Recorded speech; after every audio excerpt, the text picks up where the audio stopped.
سے ریٹائر ہو رہا ہوں۔ اس دفعہ یوم شہداء سیلاب کی وجہ سے کچھ دیر سے منعقد ہوا، جس کے لیے میں آپ سے معذرت چاہتا ہوں۔ معزز حاضرین، سب سے پہلے میں شہدائے پاکستان کی عظمت کو سلام پیش کرتا ہوں جو بسم اللہ الرحمن الرحیم۔ جنرل قمر باجوہ اور اپنا الوداع خطاب کر رہے ہیں۔ خطاب سننے سے پہلے آپ سے ریکویسٹ ہے کہ ہمارے چینل کو ضرور سبسکرائب کیجیے گا تاکہ اس طرح کی ویڈیوز آپ تک پہنچتی رہیں۔ السلام علیکم۔ چینل کو ضرور سبسکرائب کہ کریں۔ ہمارا فخر ہیں، ان کے ساتھ ساتھ ان کے لواحقین کے حوصلے اور صبر و استقامت کو بھی داد دیتا ہوں اور ان کو یقین دلاتا ہوں کہ فوج کبھی ان کو تنہا نہیں چھوڑے گی اور ان کی تمام دنیاوی ضروریات پوری کرنے کی بھرپور کوشش کرے گی۔ آرمی کمان کے 6 سالہ مدت میں ہزاروں شہداء کے گھروں پہ تعزیت کے لیے گیا اور آفرین ہے کہ میں نے ہمیشہ ان کے حوصلوں کو بلند پایا، جس نے میرے حوصلے کو بھی تقویت بخشی۔ میں آپ سب کو یقین دلاتا ہوں کہ ہم آپ کی قربانیوں کا صلہ تو نہیں دے سکتے، لیکن آپ کے پیاروں کی قربانیاں رائے گاں نہیں ہونے دیں گے اور آپ کی ہر طرح سے مدد کریں گے۔ معزز حاضرین، پاکستان فوج کے عظیم سپاہی زمانہ جنگ ہو یا امن، LOC ہو یا فاٹا، بلوچستان کے سنگلاق پہاڑ ہوں یا سیچن کی برف پوش چوٹیاں، ہر وقت جان ہتھیلی پر رکھ کے مادر وطن کے دفاع پر مامور رہتے ہیں، اور مجھے فخر ہے کہ میں 6 سال اس عظیم فوج کا سپہ سالار رہا ہوں، اور میں دعا کرتا ہوں کہ آنے والے وقت میں بھی یہ فوج اسی طریقے سے کامیابی کے جھنڈے گاڑے گی۔ معزز حاضرین، فوج کا بنیادی کام ملک کی جغرافیائی سرحدوں کی حفاظت ہے، لیکن پاک فوج ہمیشہ اپنی استعداد سے بڑھ کر قوم کی خدمت میں مصروف رہتی ہے۔ رک و ڈک کا معاملہ ہو یا کارکے کا جرمانہ، فاٹف کے نقصان ہو یا ملک کو وائٹ لسٹ سے ملانا یا فاٹا کا انضمام کرنا، بارڈر پر باڑ لگانا، قطر سے سستی گیس مہیا کرانا یا دوست ملکوں سے قرض کا اجرا، کووڈ کا مقابلہ ہو یا ٹڈی دل کا خاتمہ، سیلاب کے دوران امدادی کارروائی ہو، فوج نے ہمیشہ اپنے مینڈیٹ سے بڑھ کر قوم کی خدمت کی ہے اور انشاءاللہ کرتی رہے گی۔ اور میں آپ کو یقین دلاتا ہوں کہ ان کاموں کے باوجود فوج اپنے بنیادی کام اور دہشت گردی کا مقابلہ کرنے سے کبھی غافل نہیں ہوگی۔ آپ جانتے ہیں کہ آج ہمارے شہروں اور دیہاتوں میں جو امن ہے، اس کے پیچھے ہمارے ہزاروں شہداء کی قربانیاں ہیں، جن کو کبھی نہیں بلایا جا سکتا، کیونکہ جو قومیں اپنے شہداء کو بھول جاتی ہیں وہ قومیں مٹ جایا کرتی ہیں۔ معزز حاضرین، میں آج آپ کے سامنے ایک ایسے موضوع پر بھی بات کرنا چاہتا ہوں جس پہ عموماً لوگ بات کرنے سے گریز کرتے ہیں، اور یہ بات 1971 میں ہماری فوج کی سابقہ مشرقی پاکستان میں کارکردگی سے متعلق ہے۔ میں یہاں پر کچھ حقائق درست کرنا چاہتا ہوں۔ سب سے پہلے، سابقہ مشرقی پاکستان ایک فوجی نہیں، ایک سیاسی ناکامی تھی۔ لڑنے والے فوجوں کی تعداد 92,000 نہیں، صرف 34,000 تھی، باقی لوگ مختلف گورنمنٹ کے ڈپارٹمنٹس میں تھے، اور ان 34,000 لوگوں کا مقابلہ 2.5 lakh Indian army, 2 lakh trained Mukti Bahini. Against these heavy odds ہماری فوج بہت بہادری سے لڑی اور بے مثال قربانیاں پیش کی، جس کا اعتراف خود Indian army chief field marshal Manekshaw نے بھی کیا ہے۔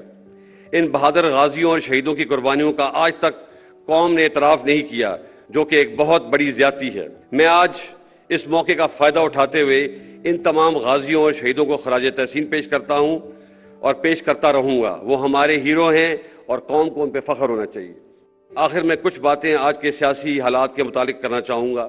میں کافی سالوں سے اس بات پہ غور کر رہا تھا کہ دنیا میں سب سے زیادہ انسانی حقوق کی پامالی یعنی کہ ہیومن رائٹس کی وائلیشن ہندوستانی فوج کرتی ہے، مگر ان کے عوام کم و بیش ہی ان کو تنقید کا نشانہ بناتے ہیں۔ اس کے برعکس ہماری فوج جو دن رات قوم کی خدمت میں مصروف رہتی ہے، گائے بگائے تنقید کا نشانہ بنتی ہے۔ میرے نزدیک اس کی بڑی وجہ 70 سال سے فوج کی مختلف صورتوں میں سیاست میں مداخلت ہے، جو کہ غیر آئینی ہے۔ اس لیے پچھلے سال فروری میں فوج نے بڑی سوچ و بچار کے بعد فیصلہ کیا کہ آئندہ فوج کسی سیاسی معاملے میں مداخلت نہیں کرے گی۔ میں آپ کو یقین دلاتا ہوں کہ ہم اس پر سختی سے کاربند ہیں اور آئندہ بھی رہیں گے۔ تاہم اس آئینی عمل کا خیر مقدم کرنے کے بجائے کئی حلقوں نے فوج کو شدید تنقید کا نشانہ بنا کر بہت غیر مناسب اور غیر شائستہ زبان کا استعمال کیا۔ فوج پہ تنقید عوام اور سیاسی پارٹیوں کا حق ہے، لیکن الفاظ کے چناؤ اور استعمال میں احتیاط برتنی چاہیے۔ ایک جعلی اور جھوٹا بیانیہ بنا کر ملک میں ہیجان کی کیفیت پیدا کی گئی اور ابھی اسی جھوٹے بیانیے سے راہ فرار اختیار کی جا رہی ہے۔ سینئر ملٹری لیڈرشپ کو غیر مناسب القابات سے پکارا گیا۔ میں آپ کو واضح کر دینا چاہتا ہوں کہ فوج کی قیادت کچھ بھی کر سکتی ہے، لیکن کبھی بھی ملک کے مفاد کے خلاف نہیں جا سکتی۔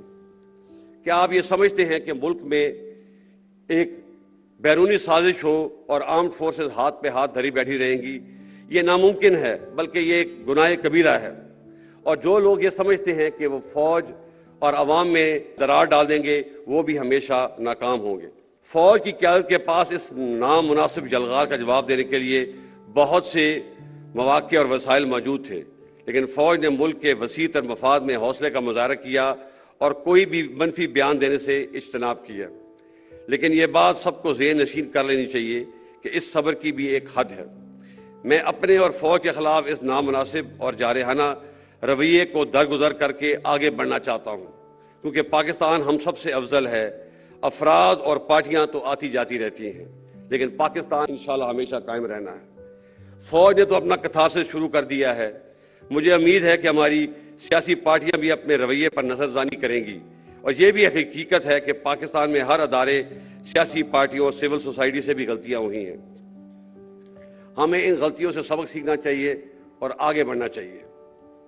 معزز حاضرین، میں وثوق سے کہہ سکتا ہوں کہ پاکستان آج سنگین معاشی مشکلات کا شکار ہے، اور کوئی بھی ایک پارٹی پاکستان کو اس معاشی بحران سے نکال نہیں سکتی، جس کے لیے سیاسی استحکام لازم ہے۔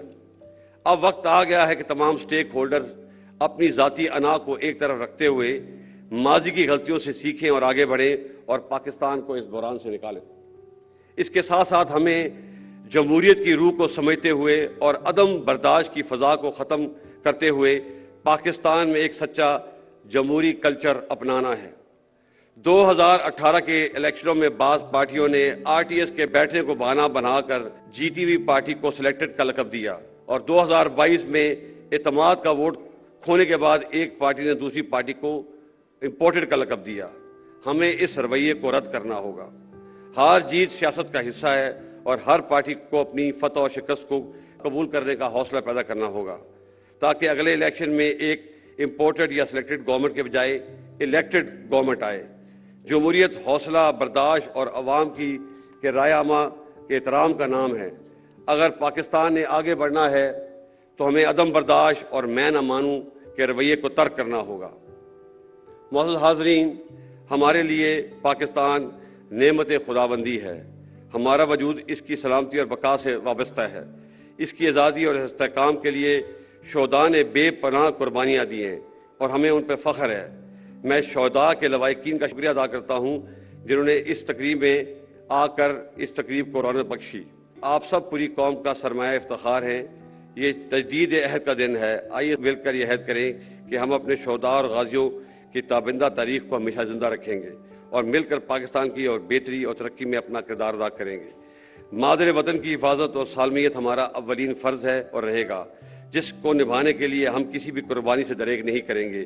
اللہ تعالی ہمارا حامی و ناصر ہو۔ پاک فوج زندہ باد، پاکستان پائندہ باد۔